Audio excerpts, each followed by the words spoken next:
A storm of unprecedented magnitude has left an indelible mark on Florida, reshaping the landscape of national priorities and highlighting the fragility of our systems. As recovery efforts begin, international leaders are stepping forward to offer aid and support for the beleaguered state.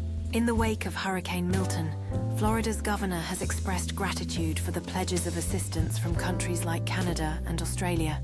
However, a growing chorus on social media is questioning the emphasis on foreign assistance when local resources remain severely strained. With 200,000 residents still without power, the urgency for immediate local support is palpable.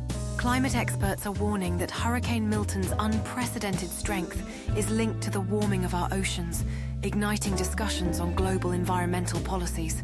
Yet amidst the fervor for addressing climate change, many argue that immediate recovery efforts must take precedence over long-term discussions. The United Nations has called for a staggering $500 million in international relief to aid the recovery process in Florida.